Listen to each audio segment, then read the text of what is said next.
Okay. Oh, since there's a few of us, I'll help out. I'll do the first one. Mike is currently managing a bridge construction project. The project is in the execution phase. During the planning phase of the project, Mike developed a comprehensive stakeholder engagement plan for the project. However, the frequency of the plan review has not been defined. How often should the stakeholder management plan be reviewed by Mike? Of these questions, D is probably the best one. On a regular basis, frequency just needs to be decided by Mike. Oh, that's a very basic answer. Mm-hmm. If it is not defined, it should be defined. That's all. Yeah, it should be defined. Dinesh, you want to do number 2? All right. Scott is managing a road network design project for government agency. He is currently carrying out the planned stakeholders engagement process for the project. Which of the following documents will provide the list of project stakeholders to Scott for this process? So organizational process, assets, stakeholder register, enterprise environment factors, and project management plan. We talk about stakeholders here, right? Yeah, stakeholder register. So what is the word I see? Stakeholder B. B, yep. B, yeah, stakeholder register is good. My turn, huh? Okay, number 3, Karen is managing a new supersonic aircraft design project. This is a huge project, and the success of this project is very critical for her organization. For such mission-critical projects, which of the following is the most desirable engagement level for all major project stakeholders? I would think that would be D, supportive stakeholders. Yeah, so supportive is correct. Okay.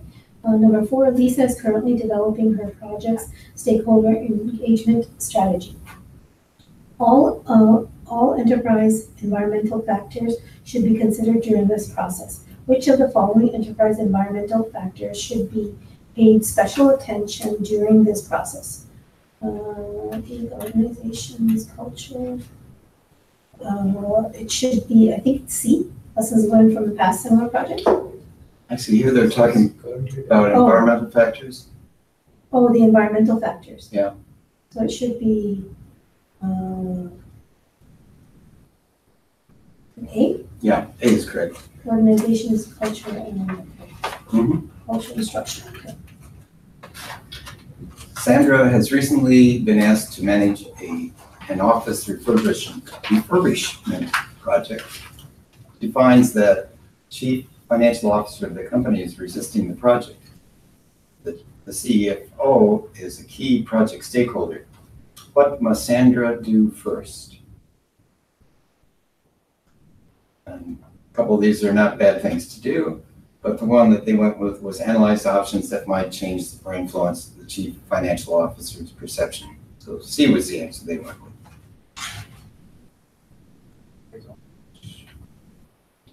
Analyze options that might change.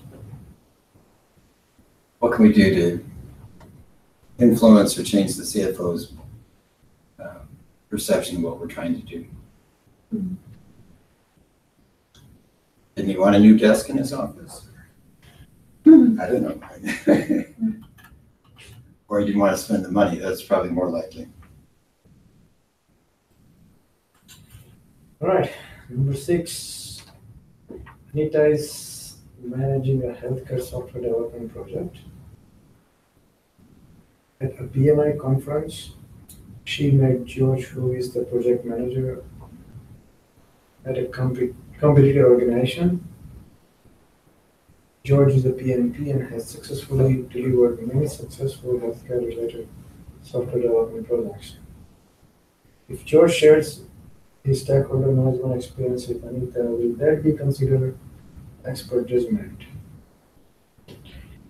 A option is no, George is project manager at a competitor's organization. B, yes, all participants at the PMI conference are experts. Not necessarily, but Not necessarily. yeah. This would be an example of expert opinion and not expert judgment. Yes, George is an expert manager. I think C is the answer.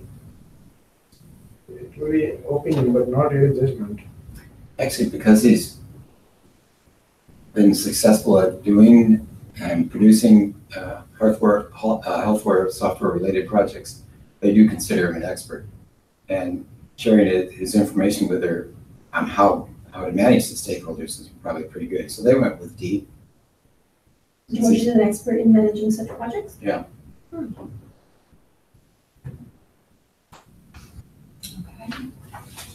Number 7, the managed stakeholder engagement knowledge area is focused on engaging project stakeholders with the project. What is the objective of effectively keeping the project stakeholders engaged with the project? And answer would be A, to manage their expectations so that the project objectives are achieved. Yep, please. Okay, number 8, this project is in the initiating stage. The sponsor of the project has asked George to present a list of the identified project stakeholders in the next project update meeting. He has also asked Greg to represent the project stakeholders' current and desired engagement levels so that they can brainstorm on the stakeholders management strategy. Which of the following is a presentation tool that can help Greg summarize all of this information in a tabular format?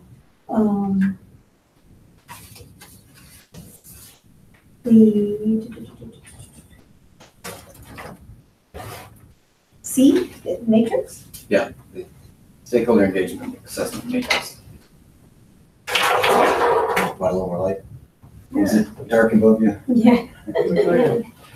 Used to be, when we had just a projector, the light up there got in the way. Yeah, it's fine, this one, this way. Dan is the project manager for a factory construction project. Dan has recently joined the organization and is not fully aware of the organization's culture and structure. In order to manage his project stakeholders, Dan has to understand his project stakeholders better. Which of the following can provide Dan with historical information regarding stakeholder management on previous projects? And that would probably be found in organizational process assets, which is the only one of these things that is talking about historical information. That's a D. Yeah. Alright, so complete next one. Number 10. Dora is managing the development of a mobile phone application. After the project work has been completed, Dora is currently reviewing her stakeholder engagement plan. She finds out that some of the existing stakeholders have now become supportive. How should Dora update her stakeholder engagement plan? A, transfer the stakeholders to the project supporter group, but continue with defining the existing stakeholder management strategy with this stakeholder. Transfer the stakeholders to the project supporters group, and for these stakeholders, adopt the stakeholder engagement strategy defined for project supporter. Do not update stakeholder engagement plan at this stage as things are getting better. So these stakeholders continue with the defined existing stakeholder management strategy as the strategy has produced positive results so far. In B's answer? No, B. D. D. No, actually, they went with B. Since they're no longer resisting us, we should treat them more like they're in the supportive group and treat them that way. All right. This developing strategy just continue with the same strategy. Apparently something worked well there because now they're supporting us and not against us, but I think the idea was more, now that they're supporting us, let's encourage them to keep supporting us and doing things to build them up in that way. Take them outside for dinner or something. What's that? Take them outside for dinner. They take that for dinner, yeah. Off-site picnic or, All right, number 11, the process of managed stakeholder engagement is part of which process group? be executing. Executing, and an exam hint, manage is always going to be a process in the execution group. Execution, yep. Yep. Okay, number 12, when do you perform stakeholder analysis? A, when identifying stakeholders in your project, when developing the project, when developing stakeholder management, when D is when managing a stakeholder engagement. When do you perform stakeholder analysis? C. Actually, going to do it a little bit earlier. Remember, in initiation, we had the stakeholder register that we're putting together. And we're So doing, you do the analysis when you do the register? Yeah. So that's when identifying stakeholders on your project, which is A. Yeah. Okay. Stakeholder analysis is done in initiating? yeah, identify stakeholders. We had two processes. We had create the charter and identify stakeholders. But when you identify stakeholders is when you do the analysis? You do some there. I think you do more in planning too. Planning. You do your initial assessment and everything and you identify stakeholders. Okay. Okay. 13, tools and techniques to manage stakeholder engagement are everything mentioned below except management skills is the only one that's an exception there. Tanya, you want to do the next one? Maybe? A little bit unorganized here, but okay, I'll give it a shot. You are managing a software project. You are partway through the project and your team has just delivered a preliminary version of part of the software. Your team gives a demonstration to the project sponsor and key stakeholders. Later, the sponsor informs you that there is an important client who will be using the software your team is building and whose needs are not being met. As a result, you must now make a large and expensive change to accommodate that client. What is the best explanation for this? The sponsor is being reasonable, stakeholder engagement assessment was not performed adequately, the team made a serious mistake, and you need to use punishment, probably correct it. You do not have enough budget to perform the project. B? Yeah, B is correct. Yeah. Well, let's not whip our Yeah. people. They'll never come back and be a stakeholder. They'll never sponsor them. Michelle is managing the development of multi-million-dollar healthcare application. She wants to more extensively involve the stakeholders on the project. Which of the following would be the best way to accomplish this? She wants to have more extensively involved stakeholders. No stakeholders to attend project status meeting. Have the stakeholder periodically review the list of project requirements, send status reports to stakeholders, update stakeholders on the status of all changes. Wow. Oh man, that's a hard one. Yeah, this is one where all four things are Yeah, good things. no, Good things, yeah. All of the above. All of the above, where's all of the above?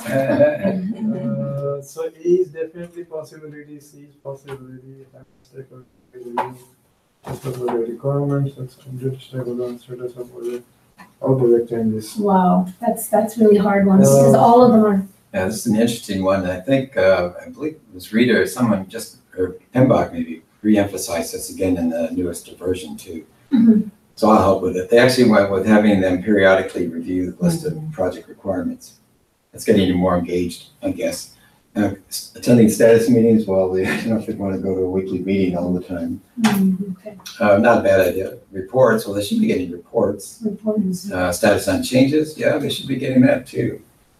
So they're all decent things, but I think in this case, they thought if we got them engaged with looking at the requirements, Periodically. we'd see if there was something missed or if there had some ideas and things that would be good to add. So not only stakeholder status meeting, but also have them periodically review the list of. Yeah. Yeah, all the above would be good answers. Good answer, yeah. Not that they want to come to a weekly status meeting. Unless it was like their main project and they're really, really concerned about it. Number 16.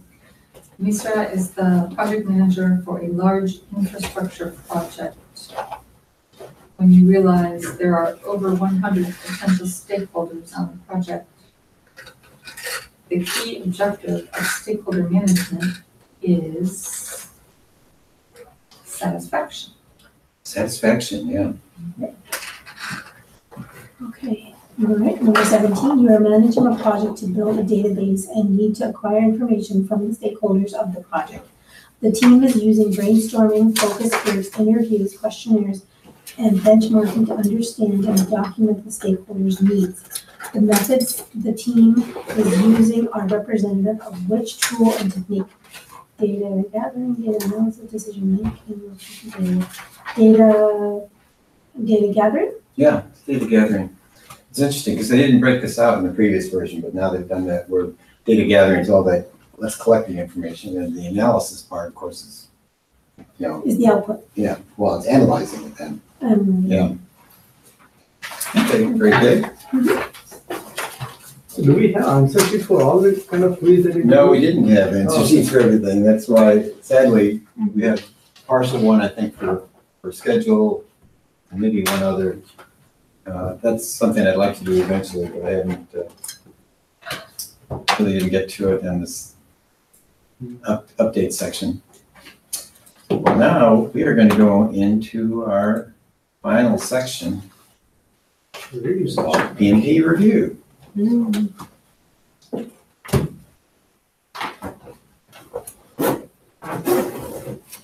And we'll talk about this a little bit today, but I'd like to talk about it more next time too. About, I think some of you already thought a lot about this, but what are your plans for passing the exam? And we'll be talking about some of the, you know, things to do to prepare for it. I saw that. I said, I don't know what to do. No, I think it's good to put together a plan and also some goals. And goals are good. This will give you a target date to go for or something like that. But I wouldn't make it a hard and fast goal because I don't want you to go until you're confident you can pass the exam. So I know Paul a lot of times says that, well, 4 to 6 weeks after the classes, you probably should be ready to go for it. And that's probably a good general guideline. But still, I would say, and I know some of you are working too, so if you're working and trying to study, 4 to 6 weeks might not be enough. Yeah. So I would, again, would try to gauge yourself and what you think you can do with that. A little bit of review again. We had this way back in that first class, I think. You might remember this. I know it was a while ago, that blurry class. Exam will have 200 questions. If you do go for the CAPM, it's a smaller test, 150 questions and a 3-hour exam rather than the 4-hour exam and the 200 questions. It's set up in a very similar way though. Key difference is probably that a lot of the things in that exam don't get into as many situational questions. They still get into the definitions and formulas and stuff, I think. So it's a little bit different. They do have 25 built-in questions that are new questions that they're trying out, the pre-test questions. So they don't count. So that means you still have 175 questions that count. But you still have to answer all 200 because you don't know which ones those 25 are. And with the CAPM, I think it's 15 of those pre-test questions. We don't know exactly what the passing score is. It used to be, it was considered about 69, 70%. They've included something I guess standardized testers do more now called psychometrics, where they're perhaps weighting some questions a little bit stronger than others. Maybe a fill-in-the-blank question would be a little bit lighter weight than a heavier weighted question. Which is interesting because then I read something in PMI where it said each question's worth 1 point. So, okay. So I'm not quite sure how that part of it works, but they're kind of vague on the actual percentage to pass. The exam is broken down like this as far as the 5 process groups. And I mentioned it back at the start, but the center 3 process groups are 80% of the exam. And when you get your results for the exam, you'll get a word for each of those 5 process groups. It used to be proficient, moderately proficient, or less than proficient. And now they've used, I think, a different term for it. The thing we're looking for is pass at the bottom, though. Second time I took it, my closing was less than proficient. Oh, well, I passed. So I wasn't too worried about being, and it was, a small portion of the exam. So, okay, maybe I missed a couple more questions. So it didn't bother me too much. This is something that I don't think is in your books. So I've made copies of it because I think when your books got printed, this wasn't in there, but it's a little bit about how they came up with their process of really coming up with how they come up with this, the analysis that they do to figure out what questions With more? are worth more. Yeah. Oh, wow. So it's Well, not like but a one-to-one? They don't let us know that though. So I'm saying, maybe fill in the blank is worth something, and a situational question is worth More. a lot more. Okay. So percentage allocation by those 5 phases, but any percentage allocation by those chapters or no? No, they don't actually give us that breakdown by the cost, by the knowledge areas, so I'm not sure.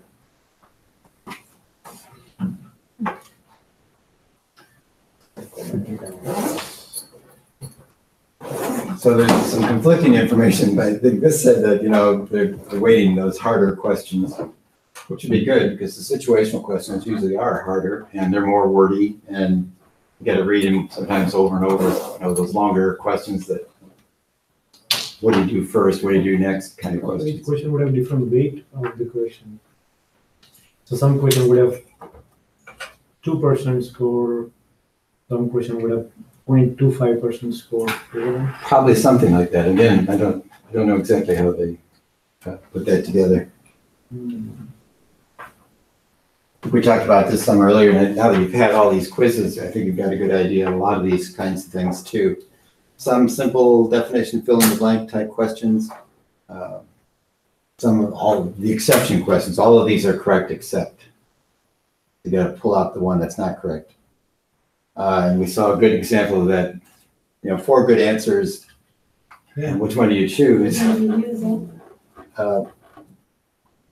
They do point out too that you want to try to keep in that PMI mindset so that when you're answering these questions, especially when you get 4 good answers like that, what would PMI say we should do first or next?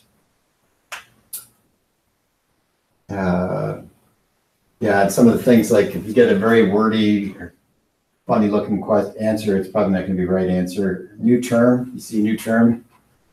In my class in Gurney, they ran into that once. It's like, that sounds like a good term. I said, I haven't seen it before. They hadn't either, so it was close, but not quite. A new approach to a topic too. If it's not something that you've read and studied, over the weeks we're working through this, it's probably not going to be a good answer.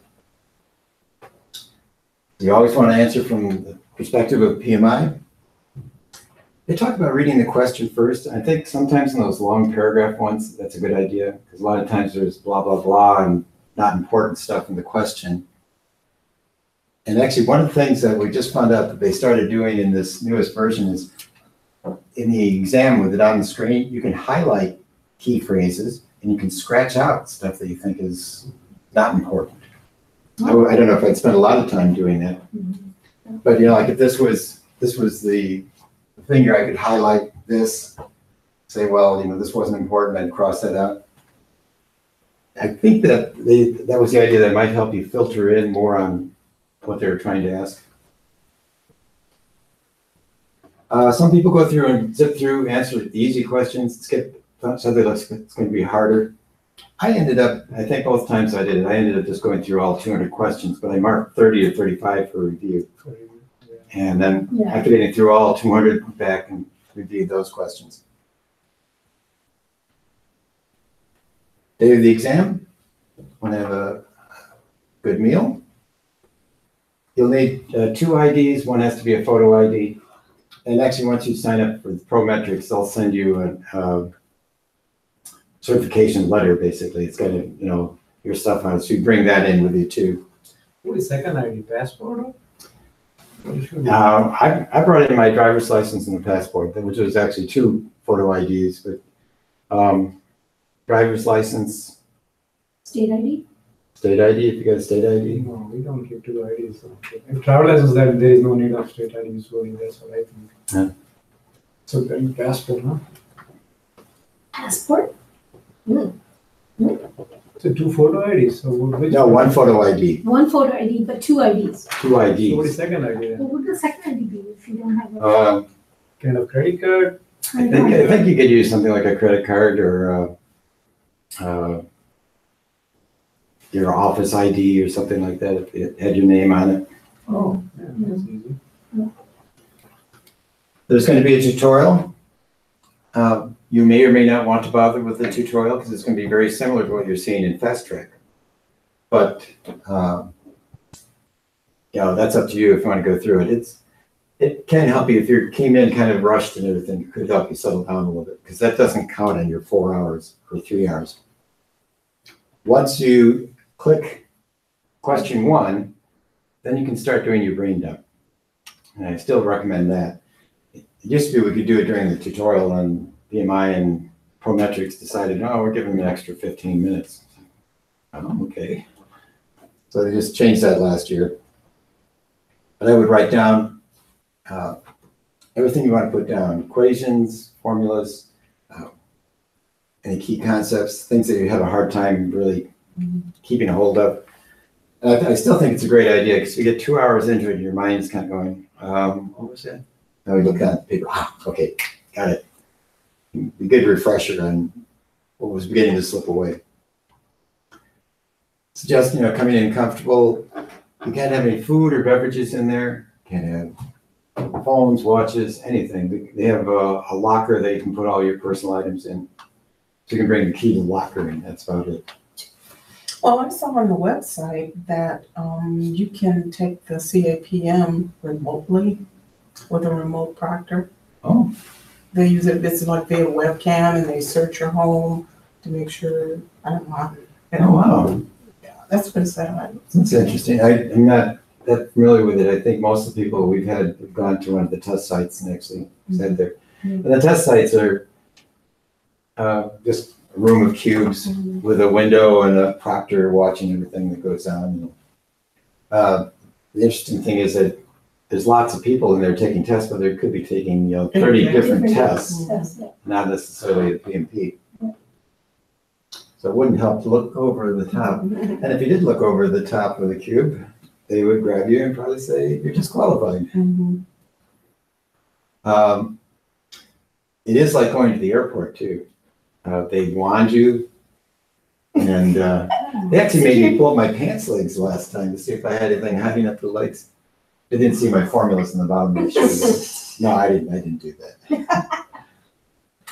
So for the formulas, that's for me the challenge, remembering all the calculations.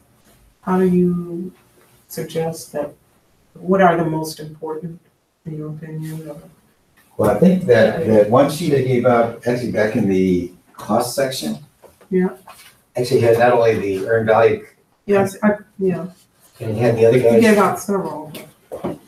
Well, it was a 2-pager. This one? No, that was our homework. That was this homework? Oh, yeah. The cost one I gave out quite a while ago. This. I can help you with it again now.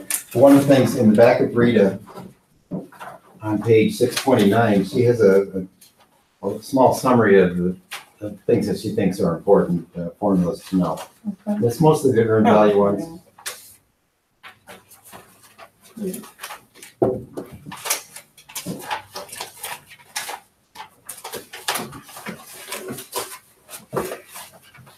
Do you have a sample brain dump? It's funny you should ask. There's one guy that has a lot of stuff on the web and he sells stuff. This is the one I was talking about. Oh, yes, I have that. Yeah. Okay. And But his brain dump was like 17 pages. I said, how in the world do you Why is that do even a that? question? That's like a questions you only have? Yeah, this is the one I gave out during the cost section. Yeah, I have that. Yeah, I have that. I bring all your notes. So, exam. organized. I'll take all your notes in the exam and I can use them. But yeah, Unfortunately, it's not an open book exam though. Really? Oh, no. I like this slide and it may look like it's got a lot of stuff, and it does. But I like it as a checklist too, so I've actually produced another copy of it for you to use as a checklist. oh.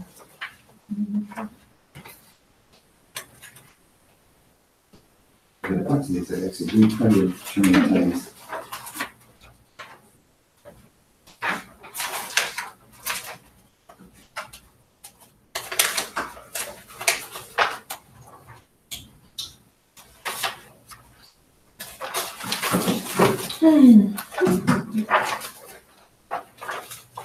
This was helpful for me too, because it showed me, there's certain things that said, oh yeah, I know that stuff, but then it was like, oh, those contracts. I know those contracts that well. So it helped me to see some areas I could focus in on and do some more study. So this is largely our agenda for today and next time. I go through the definitions and terms worksheet. Yeah. Have you done much work on that? Yeah. Which one, I the did. lexicon of whatever?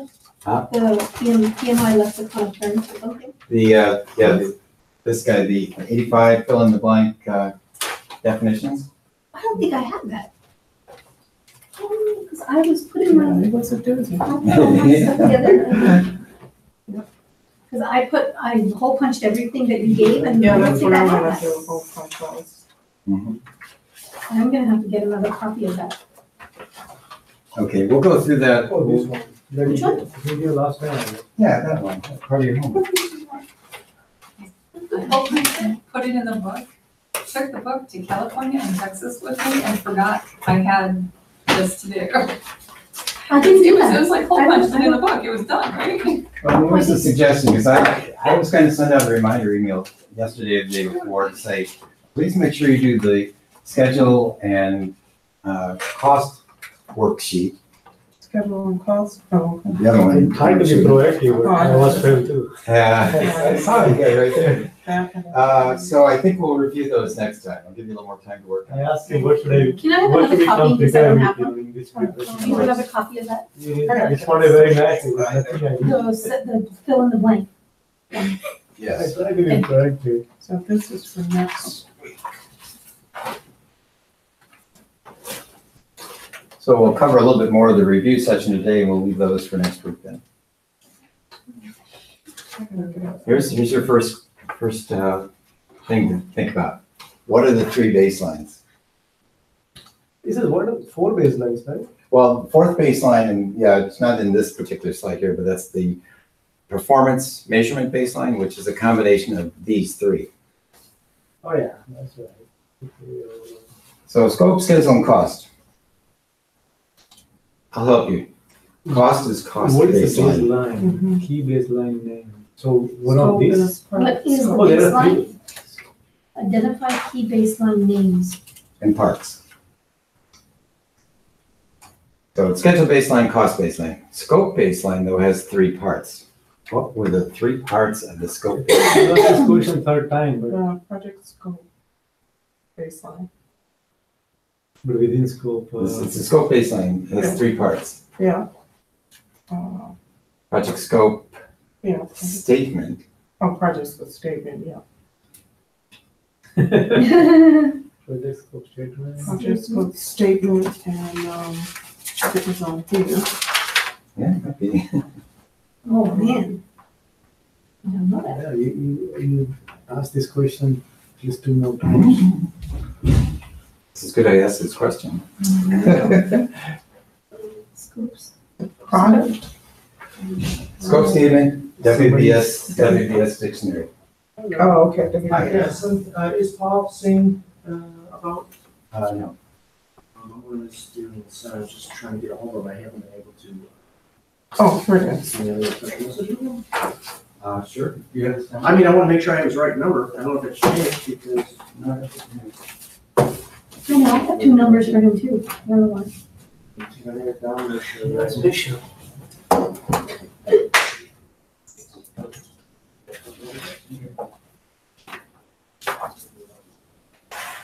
So baseline. I'll be happy guy.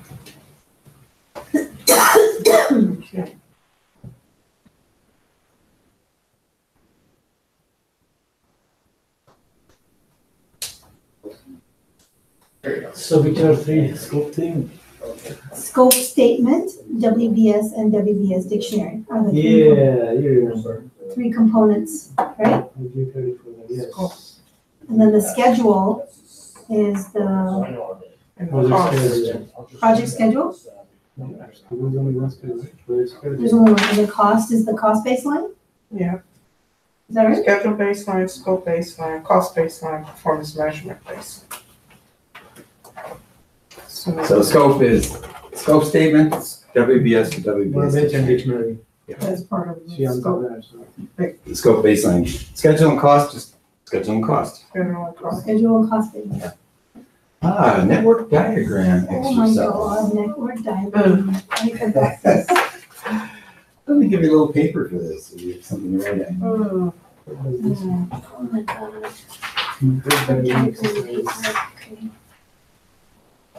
I remember this from way back in schedule time, right? Oh, this is what we did on that whiteboard? Yeah. I can't, I That's the can't. conservation.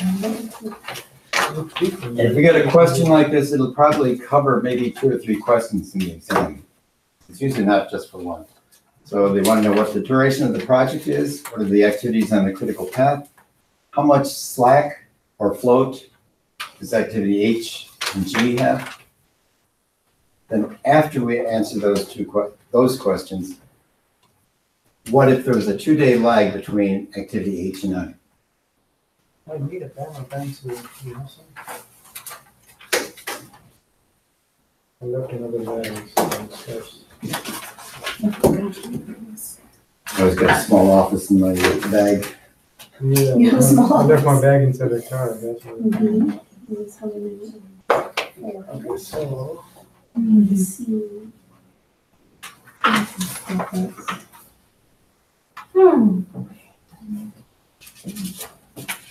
Oh, I lost it.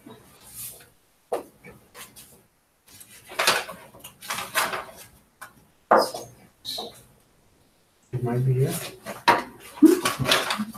Standard deviation. Okay, that was the standard deviation.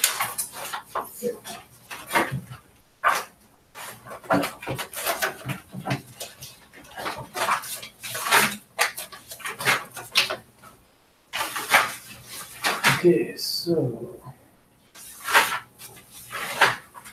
Oh.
Thank you.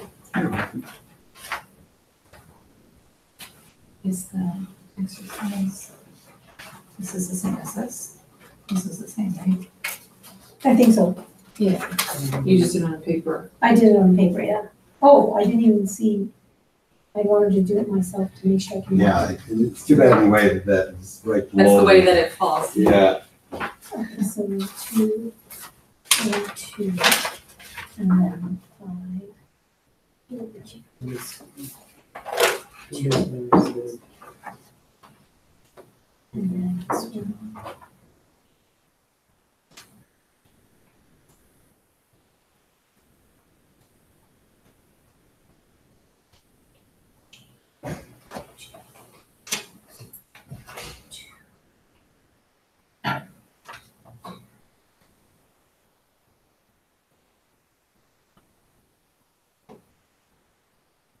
I'm stuck on the number 3, the slack. Yeah, I don't know. Yes. Did you get to that yet? No, not yet.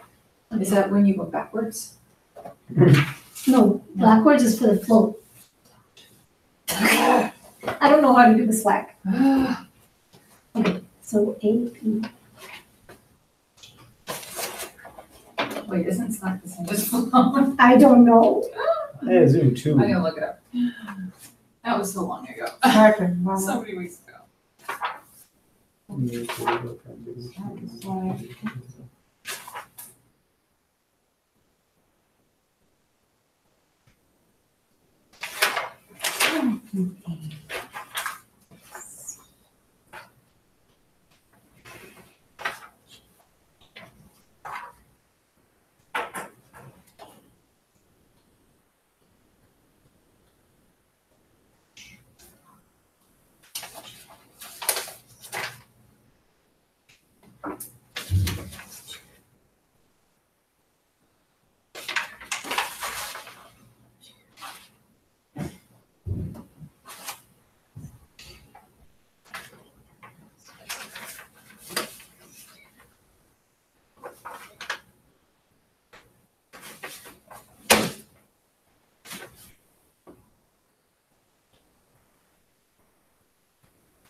Is this answer below this one or it's, No, actually, No, it's that's not the the answer, but diagram. they give you the diagram at least.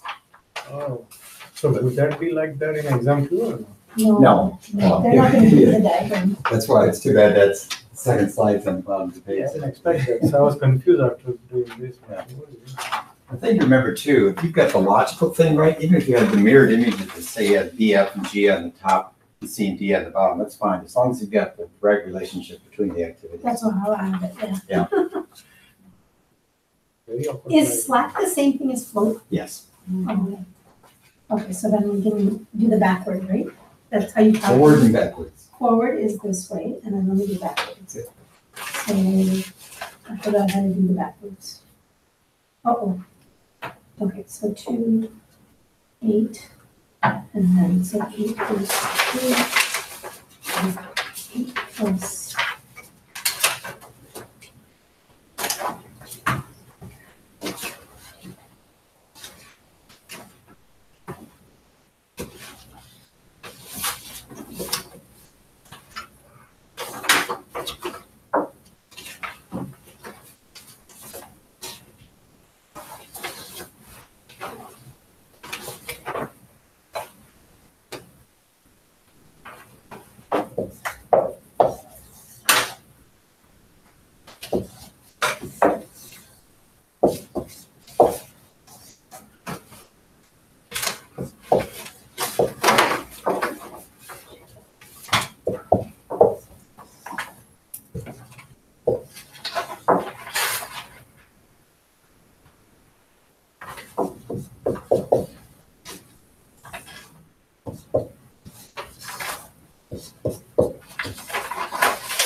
Okay, now I'm stuck, I think.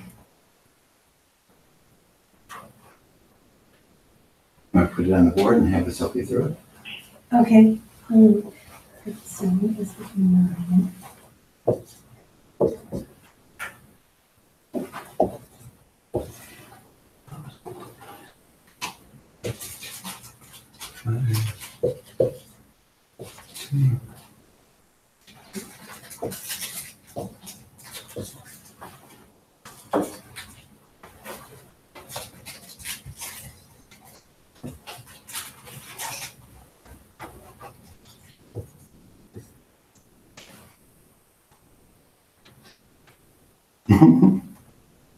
Simple. You want to come up? Okay, I'll try, but I don't know if I'm gonna. Okay, your choice of color is blue, green, red, purple. Purple. Okay, My granddaughters would like that. okay. Oh, I do have a black one too. Okay, so the forward pass is this way, right? Yep. Okay, so from here you have 0 plus 2 is 2, right? And then this goes here, 2 plus 3 is 5. That correct so far? Yeah. Okay, so 5 goes here, plus 2 is 7, right? And then this one and this one feed into this one, so I have to go back and calculate this before I can, Yeah. right? Okay, so this plus this, and then, is it still the forward pass is still this plus this, right? You don't have to write that. You already wrote 0 to 2 now. Take a B. Take a B is, so 2, Yeah. This- so this should be 2 here is 6, right? Mhm. And since this is the longest, then the 6 goes here? No, it's not a longest. Well- 11 is longest. Huh? B is ending at 7. B is ending, D is ending D is 7. ending at 7, so this one carries over because it's more Mhm. in the forward pass. So this is 9, and then a 9, 12, and then again 12 here. Plus 1 is 13, and then plus 2 is 15, right? Mhm. Is that correct so far? Perhaps. Perhaps. I'm Okay, not sure if the end will be 15. I have 16 coming good. Oh, yeah, because there's two of these, right? Oh, that's right, that's right. So we You have might to want to wait till you get. do, to wait till you get to that, route okay. that it worked in. Okay, so then from here, this one is 6, oops, sorry, 6, 8, and let's go to 8 here, and then 13, right? And then in order to calculate this right here, it would be,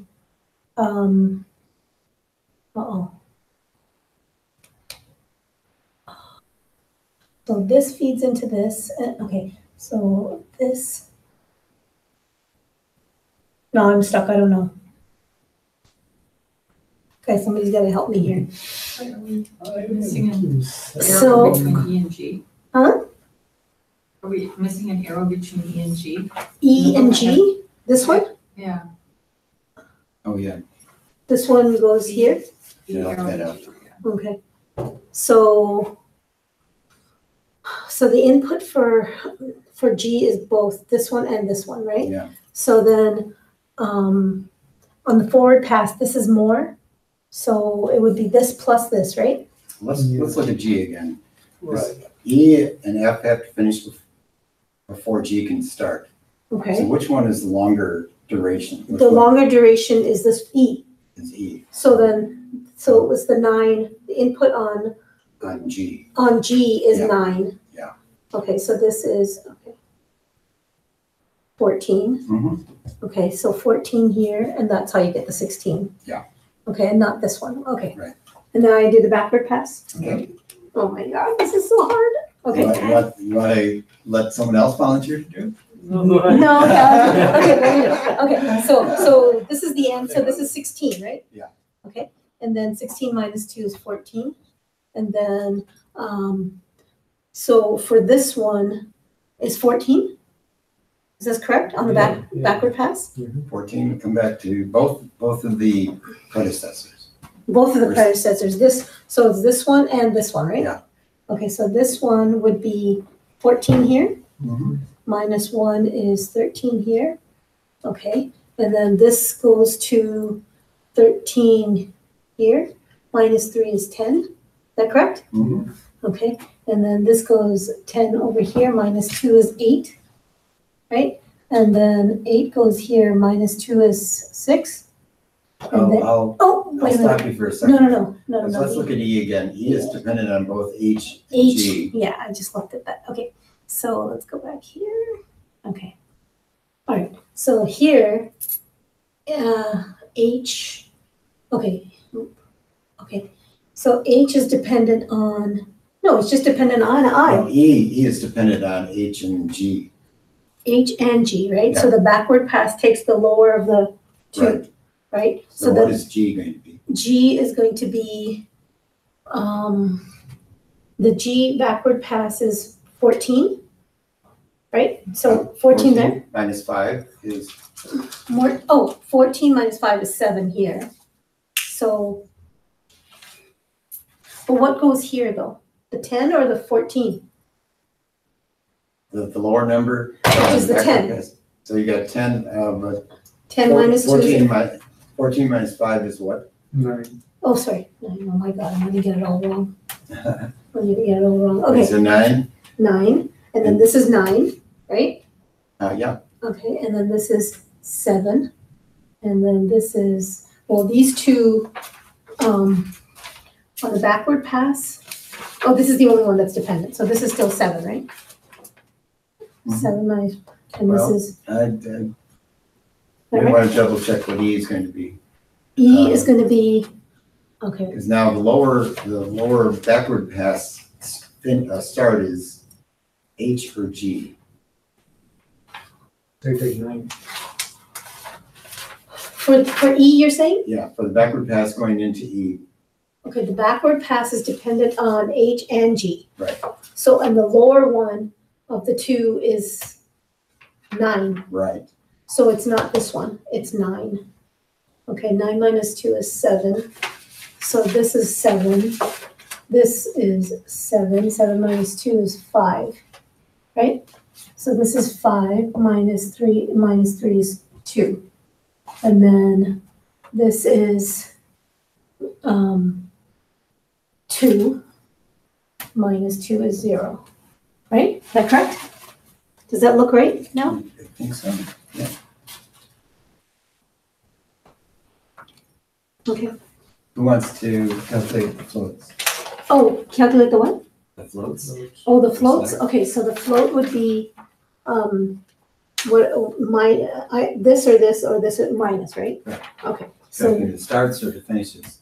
okay, float equals 0, right? Mhm. And then this one, float equals 1. This is float equals 1. 1, float equals 1. And then on this one is 0, because that's the critical path, right? Where that one is. And this is, this minus this is float equals 1. This one is float equals 1. Float equals 0. So that's the critical path. And then something is wrong. Mm-hmm. Because if that's the, What, look at activity G. activity G, 14 minus 14 or 9 minus 9 is. 0. Yeah. I can't do math! Yeah. Oh my God, I'm never gonna get this right. Oh my God, okay. So float equals 0. Float equals 0. Float equals 0. All right? So the critical path is all the places where the float is 0, correct? Right. So the critical path is A, C, D, E,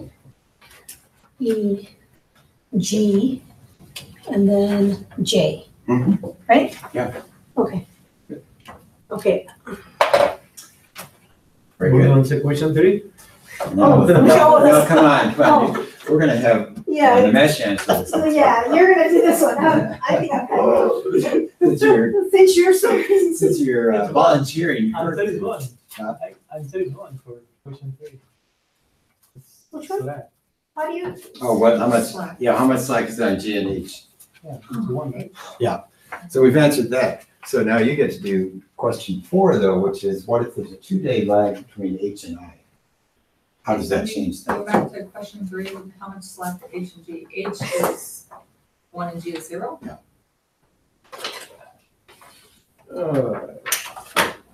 So what does that mean when it says? What's the new? I don't know how that is now. So we're actually, what we're doing with that second scenario is putting 2-day lag between H and I. So what does that mean though? When you, That so, means H after H finishes, finishes, starts. there's 2 days before we actually start, before we can start I. So 2 days between H finish and I start. Lag is a waiting time. a waiting time, so that means you have to add 3 plus 2 here? Like, Correct. So here somewhere it's like 2 days. You cannot start until 2 days finish after H finish. okay, so if this is the number of days, that means that wherever You don't start immediately when H finish. You start 2 days after H finish. 2 days after each finishes. So then, so I don't know what that means. So what happens here is, what I wrote in my book, I'm right. Alright, it could be wrong. Let me take purple color.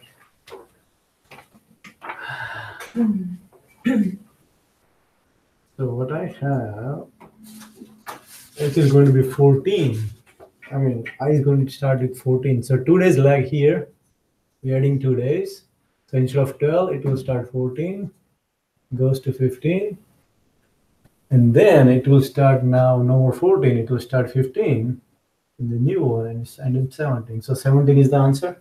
Yeah, 17 is the answer. Yeah. Okay. Oh, And so we you got a add new- 2 days to wherever the number is on the corner of the, like, what's that, what is it called? Not The corner. node, This the is node. like That one, end. The node The node. or the activity. I almost treat it like an activity. Now, of course, it's squished together up there, but if I had had space in there, I would put it in almost like an activity. I'd call it a lag, but then I would have the early start, early finish, late start, late finish for it too. So sometimes it's a little confusing. Now, for our purposes, that was fine. So now critical path is here. A, C, D,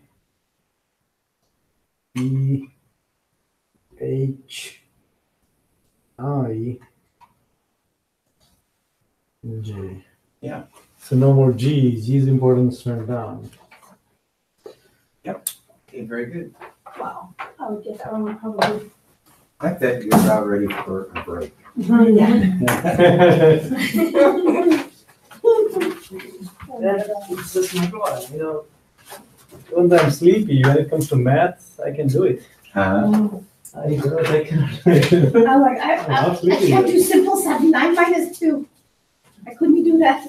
14 minus 5. Yeah, even in school time, when I have to math, I can work the whole night. But if I do read history, I would sleep in like 5 minutes. 5 minutes. Yeah, Pinbox sometimes is good that way too, for a sleeping pill. still being covered up. I know. Cannot read much. Alright.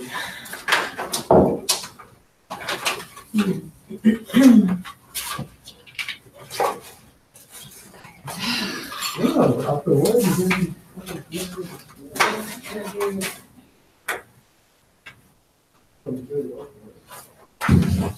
after they work, after you Yeah, I can send a few emails before I took an Uber downtown. He's gonna take the train. I'm like, I don't have time. Don't wanna be late. I went downtown, yeah. No, I didn't Uber. I didn't want to, but I had to.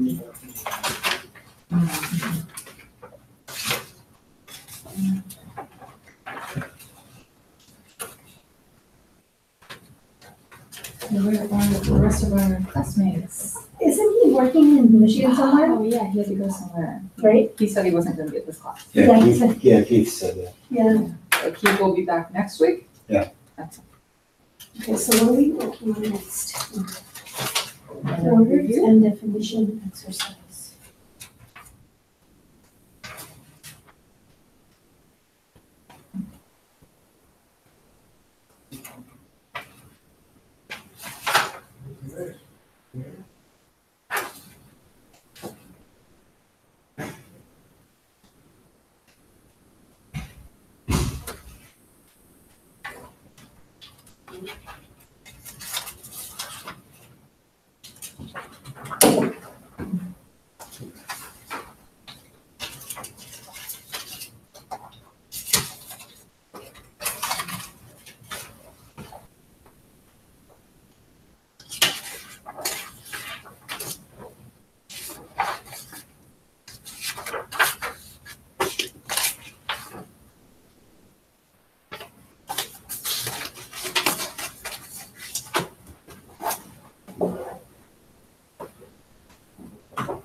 Sorry. No, that's no problem. Okay, so the number of plans should be same as the knowledge areas, right?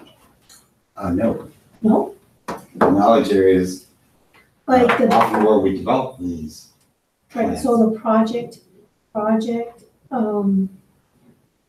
the project's, schedule management, project. Like the, Plan is usually the first thing in that first knowledge area.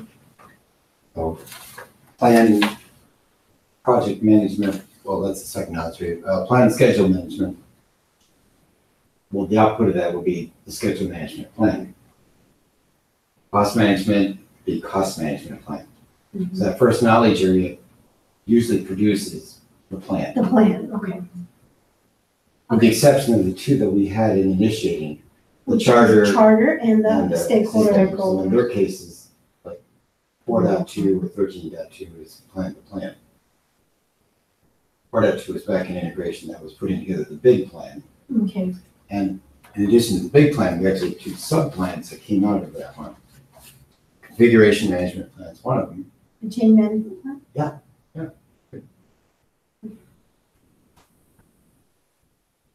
So the subsidiary plans are change management plan? We're gonna go through this together, so Okay. as soon as you miss comes back, we'll Requirements, walk through it. You're off to a good start.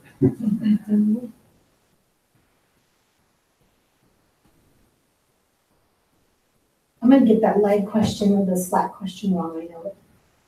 Because, You're doing really well, though. no, or, no, I'm gonna get the one that he was doing up there on the board where you add the 2 days. Cause I'm gonna get confused, Oh, the leg, right. right? Like when you draw the picture, unless you have a different color to do it, right? You, Right. you lose track unless you erase everything else. I know, I like color coding. Hmm? I like color coding as well, yeah. Helps a lot. Yeah. Yeah. Red pen, blue pen, maybe black pen. maybe- But that's not allowed, right? You're not allowed to take, are you allowed to take the different color pens in? You got pencil and paper given to you there. Oh no, cause see, I was just telling her, cause when you do this one where it says, okay, how are you gonna do, there's a 2-day lag is added between H and I. So if you don't have a different color pen, color coding it, how are you gonna do that? Like, What I would do is I would actually make a little box here for the lag uh-huh, and have H feed into it and that feed into I.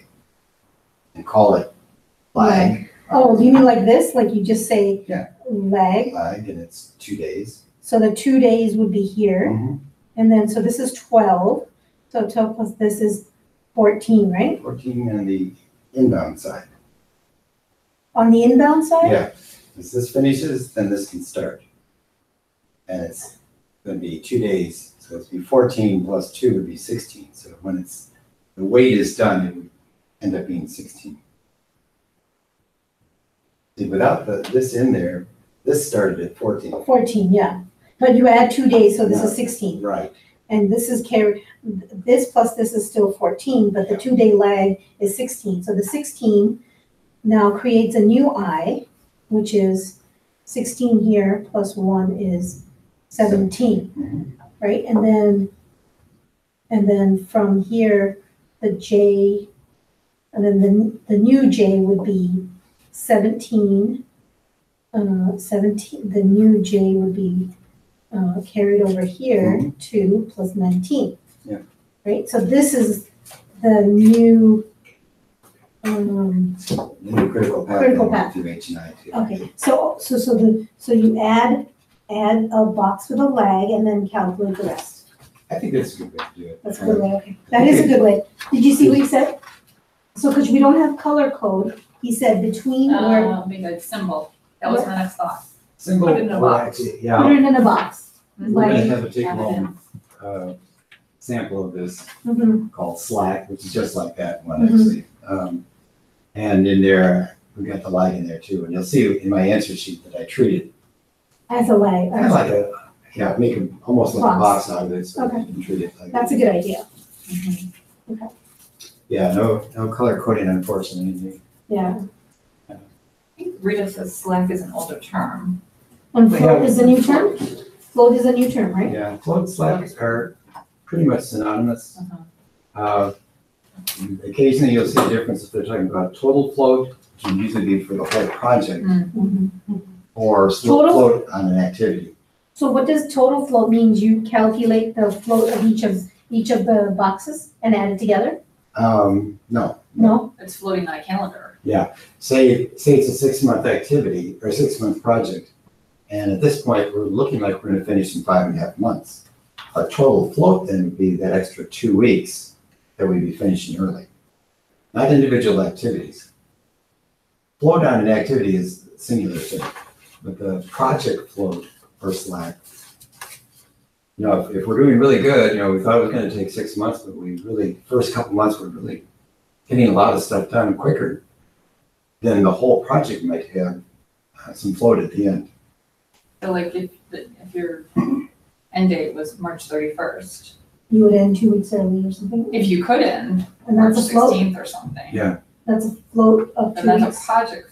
so that'd be a project float or total float. total float of 2 weeks.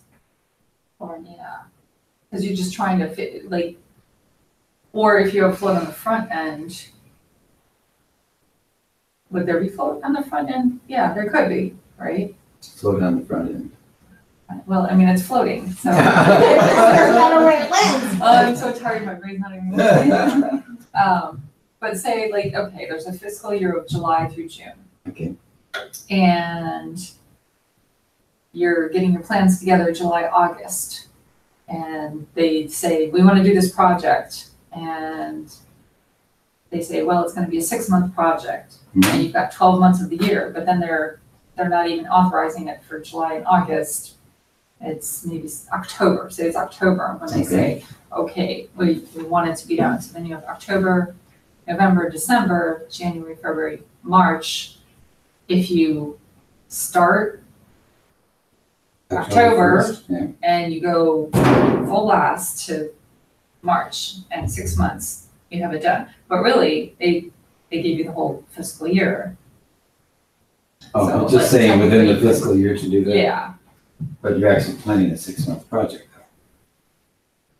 though. yeah. So, you wouldn't necessarily consider that float. I guess if they said you have a calendar year to do it, Mhm, although we think it's gonna take 6 months, mhm.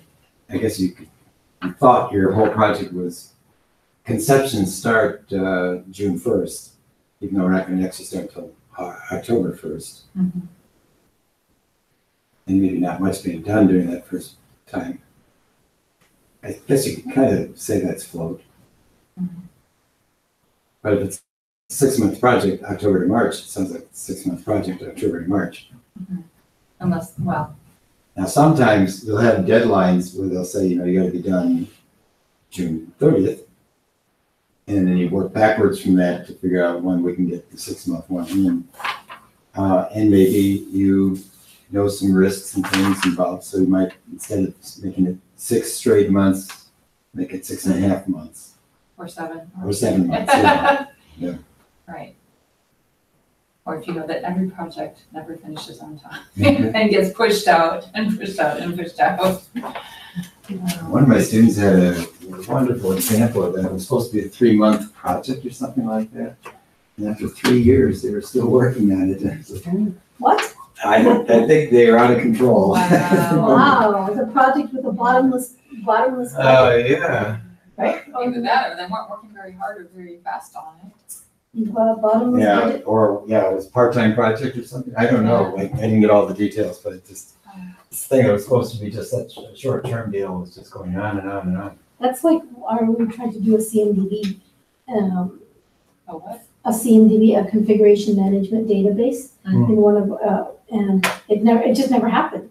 The architecture team or the enterprise architect team have their configuration, the infrastructure team has their configuration, the server team has their configurations. It never came together, Never came together. never came Oh, together. wow. So, Well, I don't know what happened in the match, so I think we need to get started though. okay. So you already got us off to a good start though. So change management plan, configuration management plan. We can kind of think of these in order with the knowledge areas. So that was integration. What page is This is that? going to be scope. Next two are from scope. Why am I losing paper? This is slide 205 if you're in the book. Let's go back. I'm actually going to give you a handout, which I gave way back in integration, which shows all the plans, the baselines and everything. And the first one was change management, right? Yeah, change management plan, configuration management plan, Mhm. blank, and requirements management plan. So,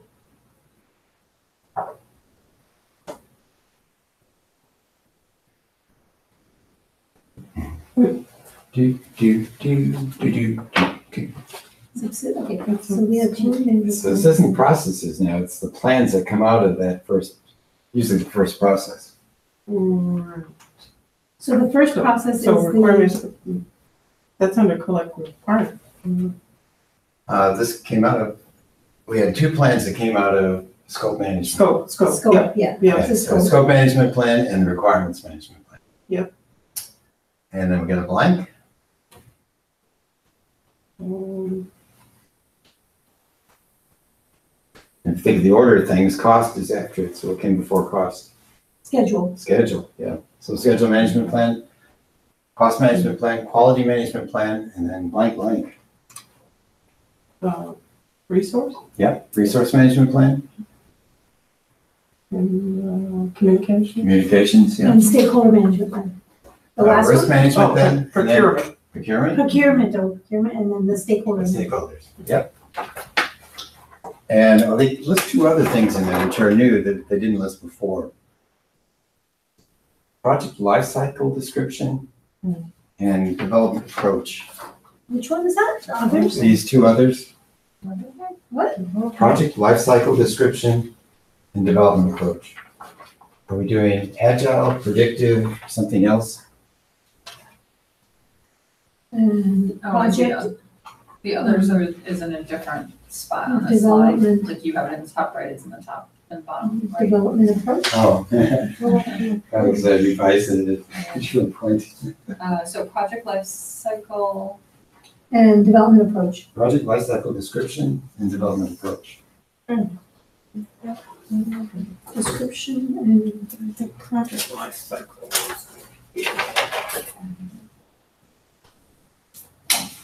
sample as the answers.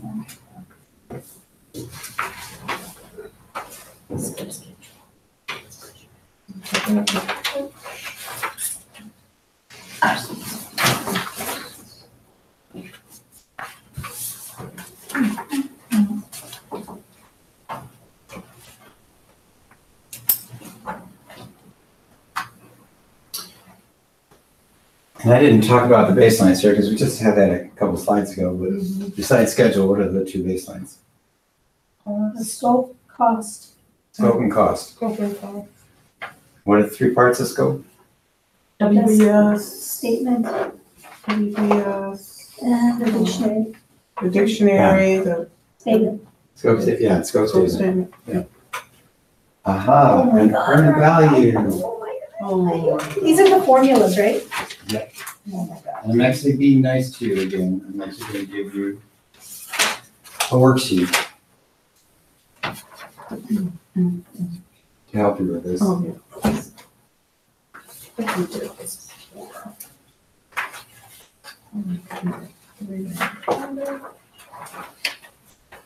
Unfortunately, you will not have a worksheet with formulas on it. So we have to write them, right? Exam.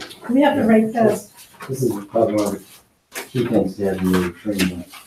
in the window? Yeah. So basically just memorize. What is A, B, C, D? What?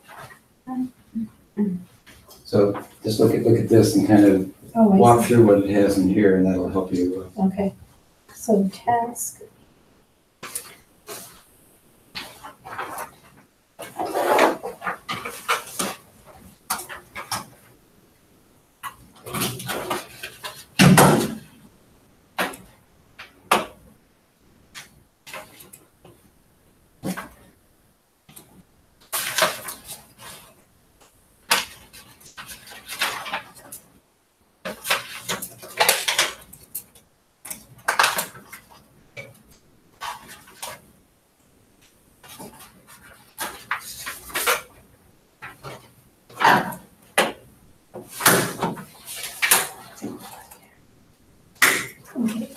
value.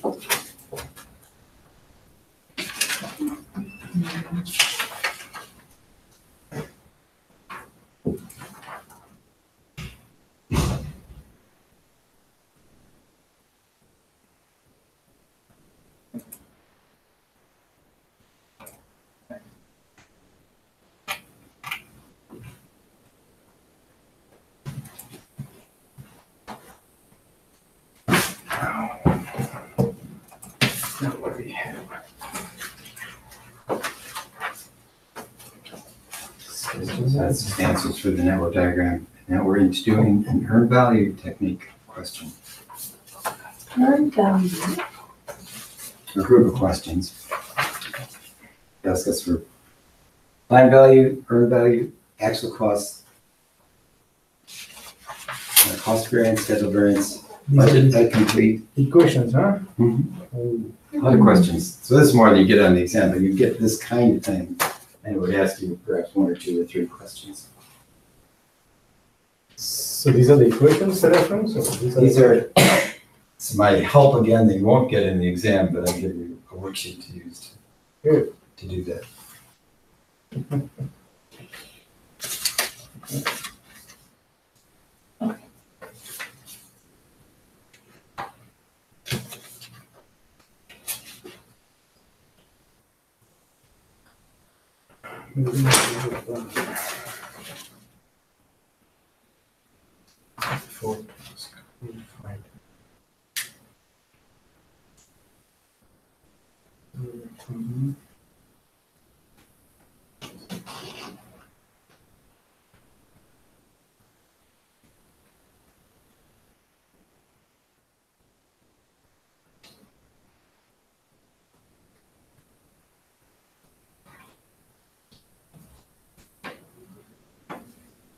Okay, I clearly don't know how to do this. Thank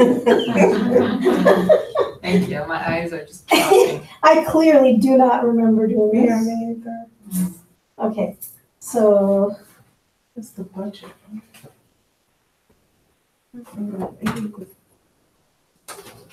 So down, so it's that budget. I think that's something different. Okay, so what is this here? So it's plan start, plan finish, start, but there is no finish. So it gives you information on the right column there saying what this is the status at the end of day 4. Oh, only 50%. So PSPF, plan start, plan finish, and then S and F would be actual start and actual finish. I see. So C is not finished. Yeah, so C is not done. And D not even The started. status tells you that too. All right.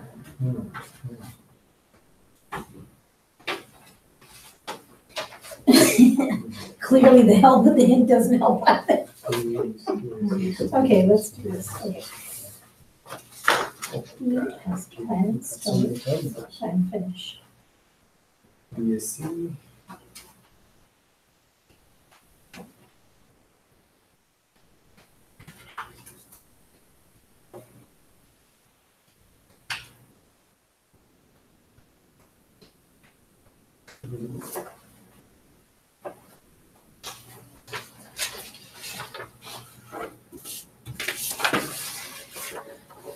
Okay.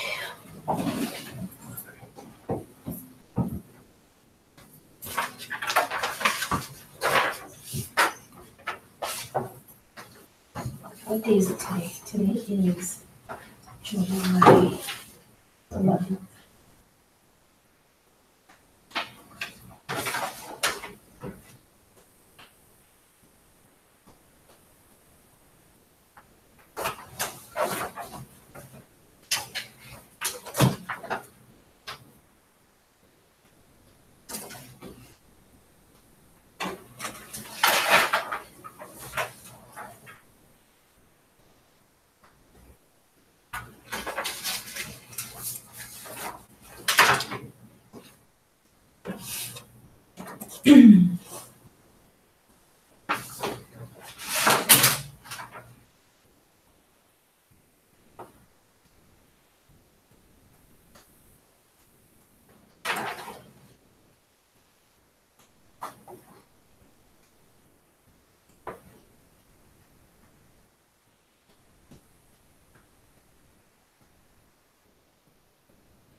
I'm drawing a blank.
Did you get it? Not 100%. No? I got 0%. I didn't get this one when he was Yeah, I didn't. explaining either. Yeah, I'm drawing a blank. Building a project with 4 tasks over 5 days. Oh, that is fine.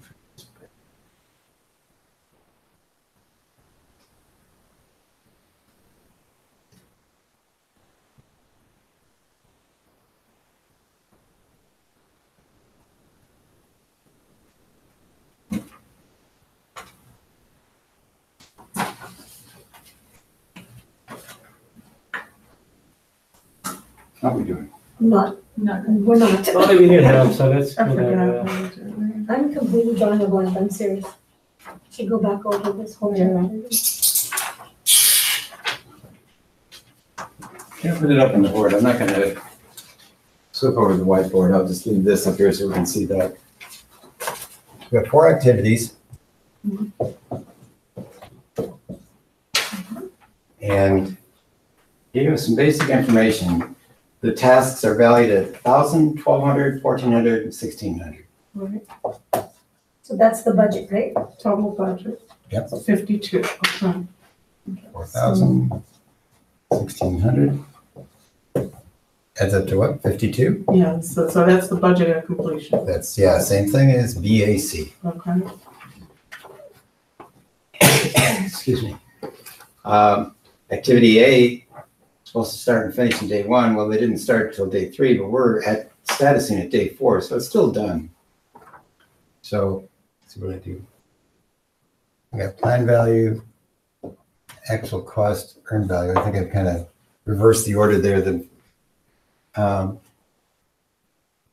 for plan value, it's 1,000. 1,000. We've spent 950. And with nothing else given to us, we'll consider it 100% of the planned value. So we'll give ourselves full credit. Activity B was planned to be 80% done. So 80% of this 1,200 would be 960. If you can't do that in your head, you can use the online calculator to help with that. Actual cost so far is 1,400 though. We spent a little bit more. But we're actually done. It's complete. So we'll give ourselves full credit for the 1,200 then. Activity C was planned to be done in day 4. So that means our planned value would be 100% of that budget.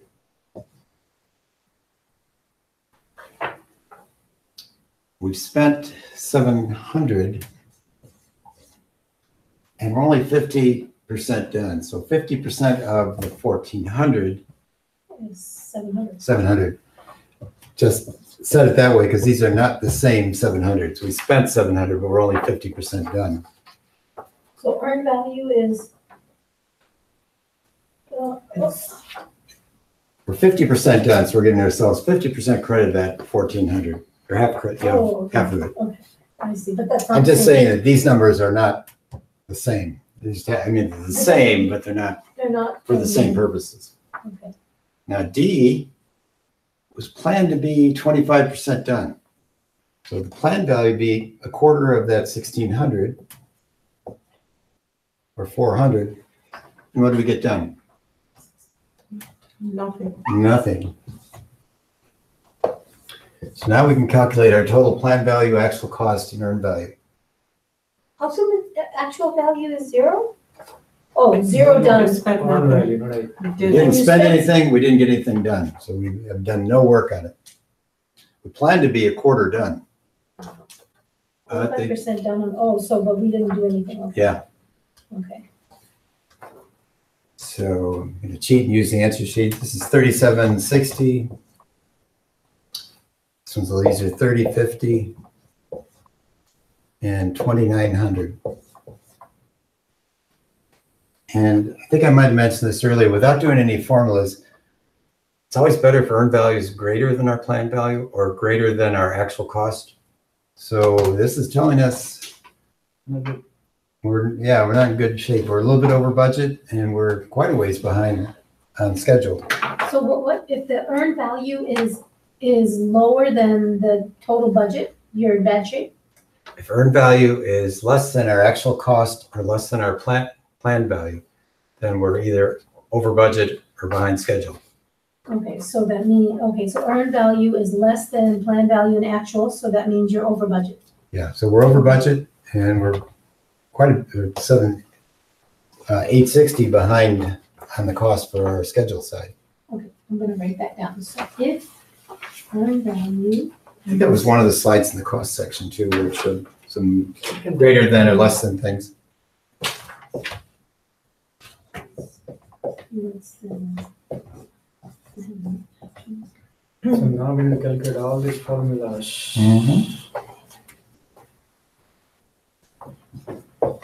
And these I would have on my brain dump, my cheat sheet.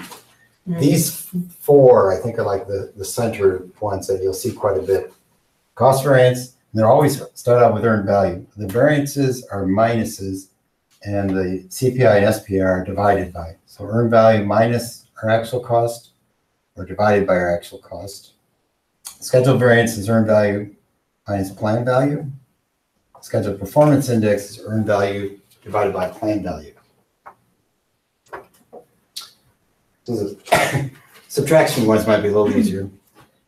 So 2,900 minus 3,050 is going to give us minus 150. The next one you need the calculator for it though, because 2,900 divided by 3,050 comes out to be, with your calculator that you can pull up on the screen, about 0.95. Schedule variance is going to be that 2,900 minus the 3,760. So that's a minus 860. And SBI is another one where you'd be using your calculator. Comes out about 0.77.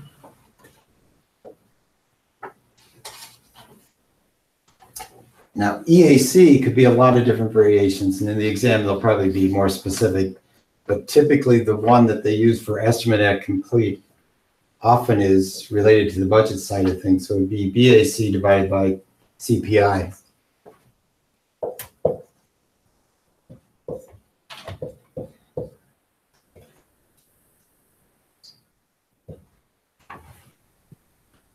So our BAC was at 5,200. What is that? EAC, estimate at complete. Oh, EAC. Yeah. EAC equals BAC divided by CPI. Yeah. Which equals, budget at complete should be 5,200. And CPI is 0.95.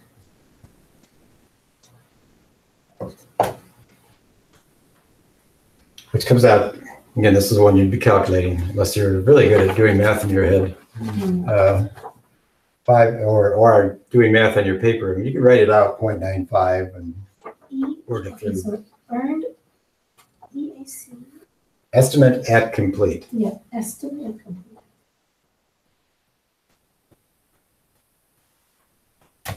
ETC, estimate to complete.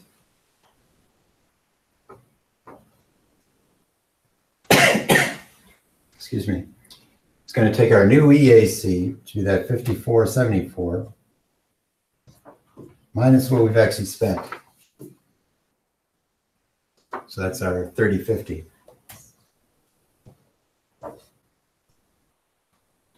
$30.50 is our actual, right? Yeah, that's what we've actually, our actual cost, yeah. Which is 5474 minus our actual cost is 30.50. Mm-hmm. 50, which is 24. Estimate to complete, So next is that variance. after the 4 days? Estimate to complete is after you've already done the work, right? Estimate to complete is what we're calculating at the rate we're going, what Uh-huh. it's going to be when we're done. So, I mean, EAC was our new estimate. Original one was 5,200, but you can see we're $474 over that now.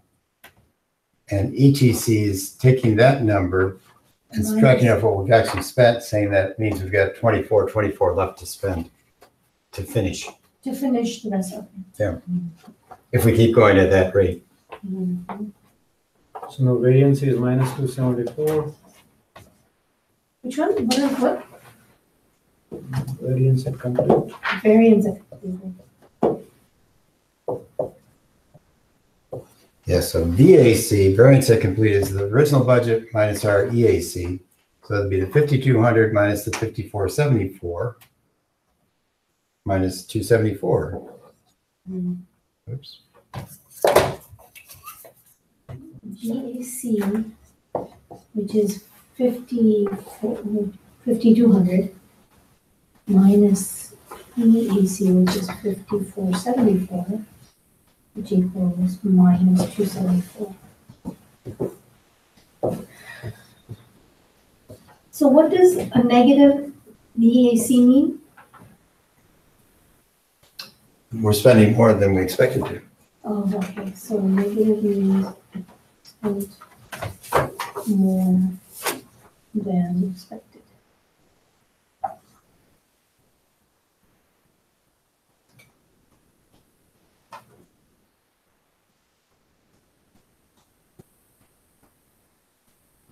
TCPI. I don't know why, but TCPI keeps reminding me of that yogurt place. TCBY. Yeah, TCPY, yeah, it's not quite the same. Do we have this printout? I want to staple it to Do we have that printout? this. Something like this? No, to the actual question, so I can staple it to. Well, the actual question is what they're saying down here. They want you to calculate all these values. But without knowing the tests, I don't have it in there. You know, when we did the cost section, I actually had this worksheet Oh, you do? Okay. in the cost part of the presentations. Mhm. So no, I don't have a separate one, just the blanks and then an answer sheet. Can we get another one of these questions next week? Ernest? When you think about that, yeah, let's see if I do that. Yeah, can we get another one? Yeah, Yeah. that would be really good. So what's TCPI is now 5,400, 52 minus 29. And then, which is And the full form of TCPI is total cost, Total total, and 3. TCPI is to complete performance index. It's a kind of factor that shows us what we need to do to get back in line with our budget or maybe our new estimate. And that will actually come out to be about 1.07. So it's basically saying we need to pick up our pace by like 7%. Might be one way to say it. So if the TCPI is negative, or can it be negative? No, it's not gonna be negative. Is it ever gonna be negative? it could go below It one. could be below one. Below one would be, actually maybe we'd be in good That's shape. good, yeah. Yeah. that's good. SPI above one is good. Okay, so greater than 1 is good. Less than 1 is bad. Okay. Oh my God, this is so good.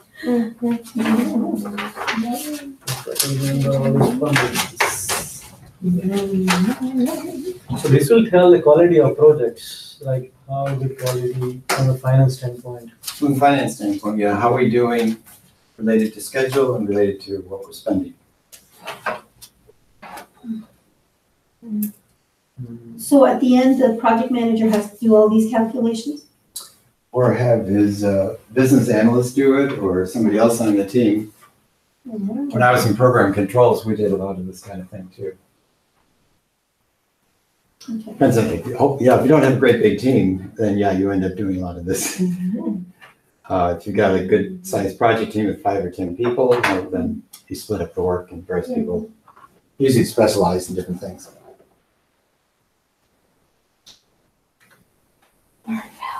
That's, I think about, so we didn't go through the schedule and cost exercise. Actually, I think I will give you one little thing. That was going to be homework, but this would be kind of a simple little earned value exercise to do right now. This came out of PMP prep, so it's a little bit different. We use slightly different terms. There's 5 questions they ask. So it's not the big long thing doing all those 30 things. Just one simple question in each one of these. Oh. And I'll give you a hint, don't flip it over right now because the answer's on the back side. Oh, okay. Okay. We'll start out with the front side. Exercise.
Oh,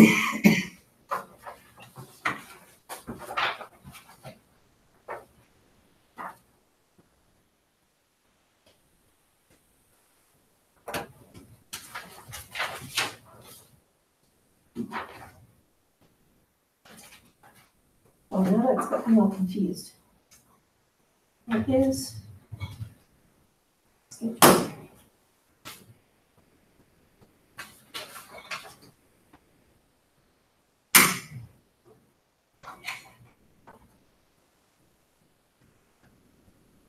Yes.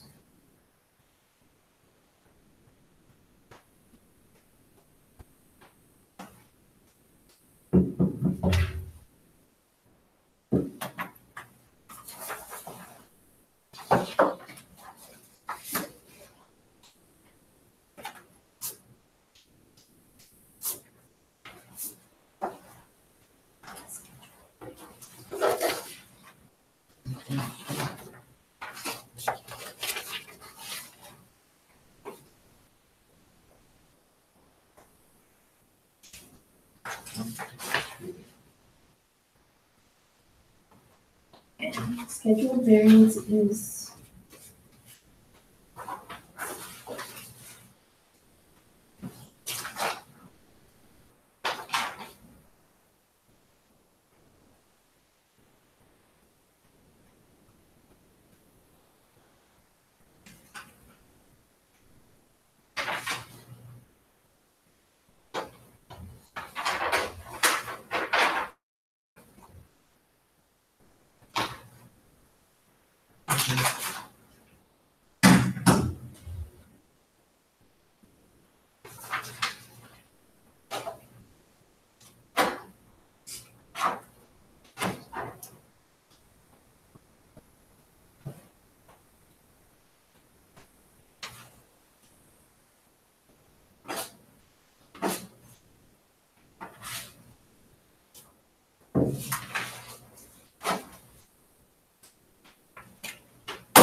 How are we doing?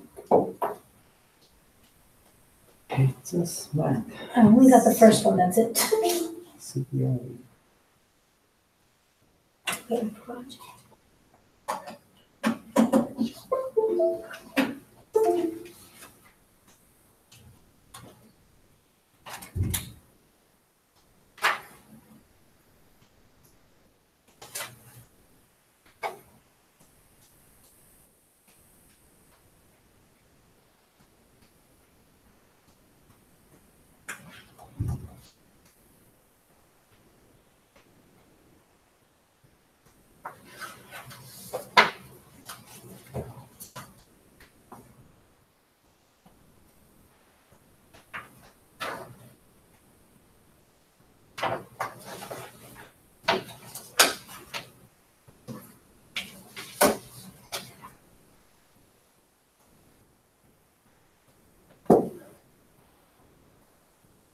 Okay, maybe not.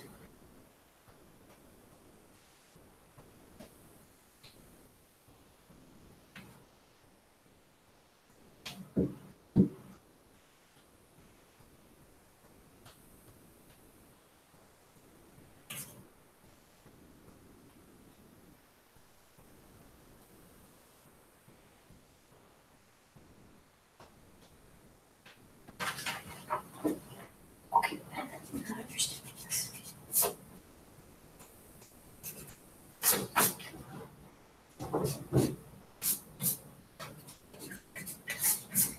Schedule variance.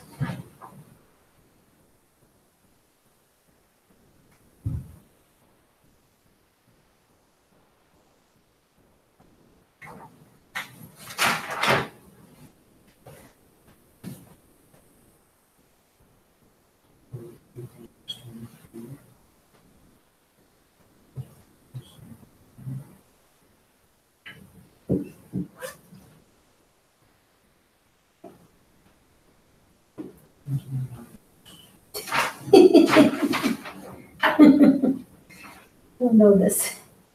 I think this is gonna be very challenging for Answer me. 5 questions. Huh? Should we continue 5 questions or? Well, you can check your answers on the backside.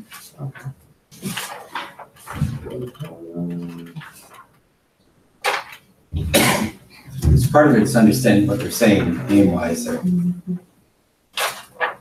The first one's pretty easy because it's actual cost, 22 months is 540. Scheduled cost, 523, earned value of 535. So they actually use the normal words there. And they ask for the scheduled variance, which would be earned value minus planned value, which comes out to be a positive 12,000, which means we're ahead of schedule. Schedule performance index. Second one, project at month 5 has an actual cost of 34,000 and a planned cost of 42,000 and value of being complete at 39,000. That's a funny way to say it, but it's sort of another way of saying earned value, I guess. Earned value? Mm-hmm. Oh. And we can kind of get that by process of elimination. If we see that, excuse me, if we know what the actual cost and plan value are, and they give us one other thing that we can, I figure that's what's missing there. Dollar signs in here, I don't know why.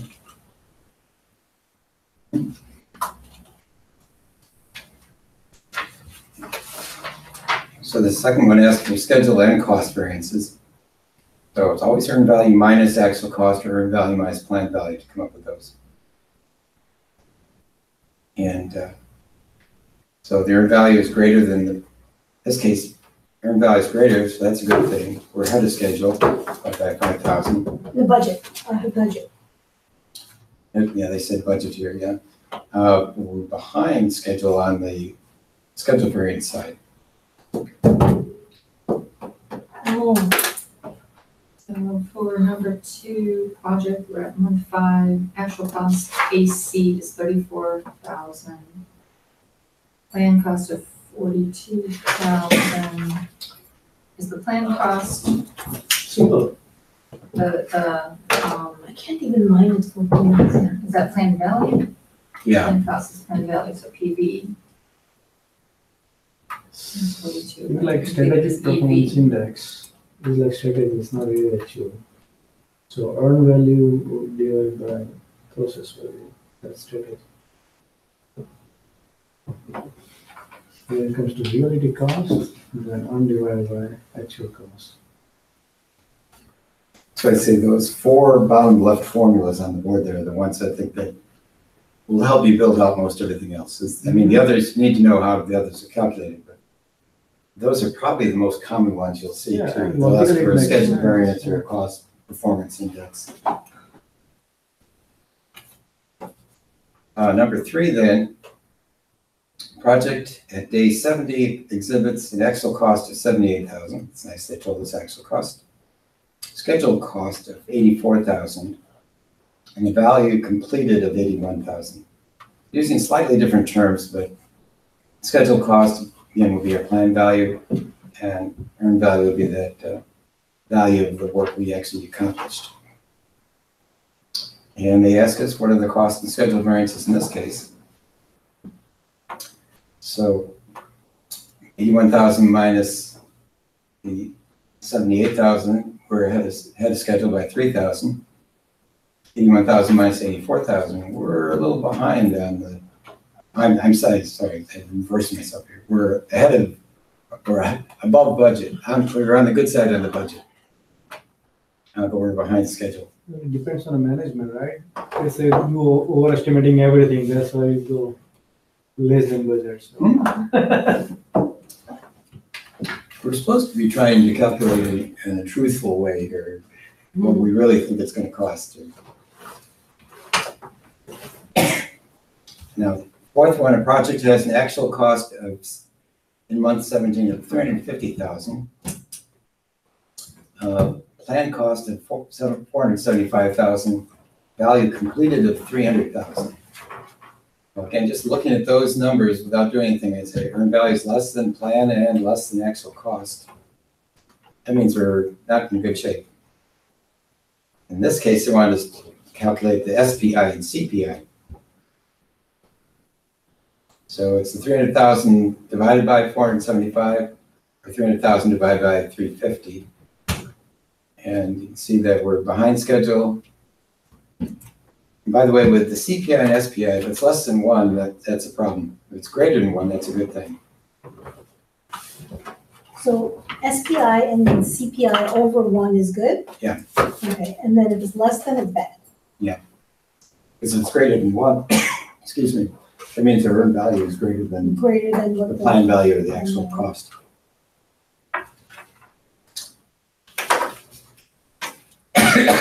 Excuse me. And the last one, he gives actual cost of 23,000, schedule cost of 17,000, and value completed of 20,000. They ask us to find the schedule variance. So it'd be the 20,000 minus 17,000, which gives us a positive 3,000, so we're ahead of schedule. Notice how much these are out of line. Yeah. Oh well.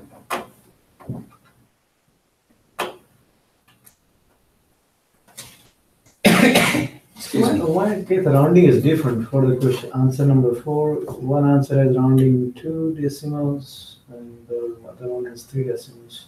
That's a good question.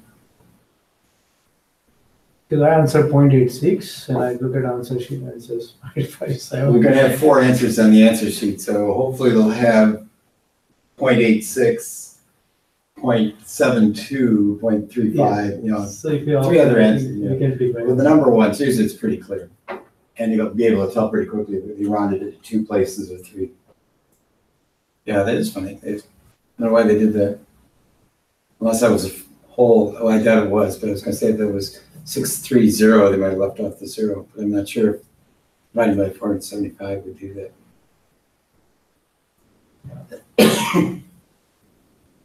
Our industry better than that class.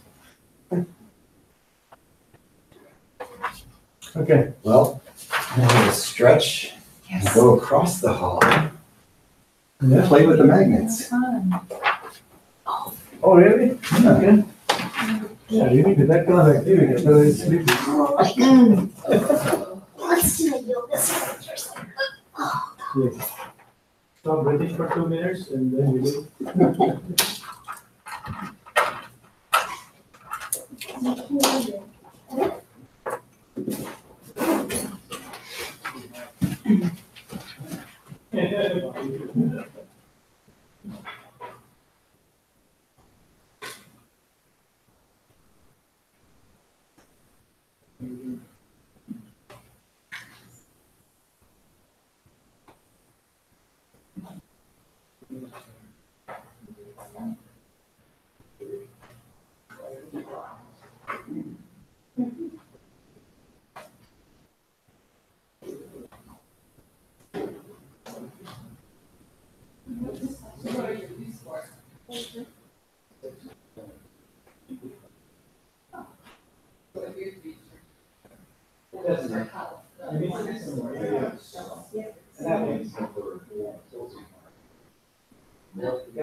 We're missing two of the, oh, there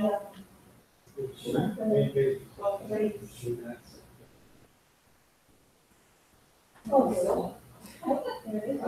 There's one.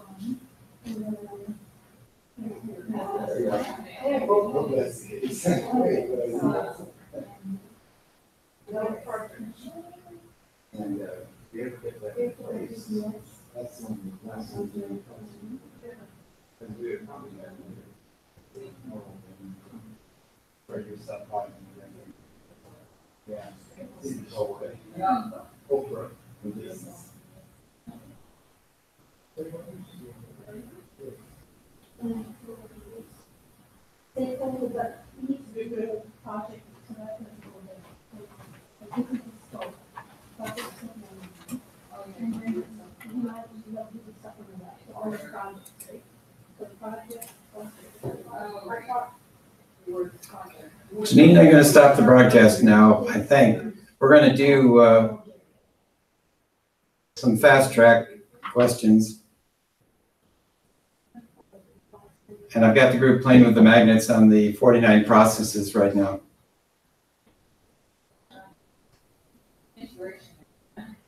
So bye for now.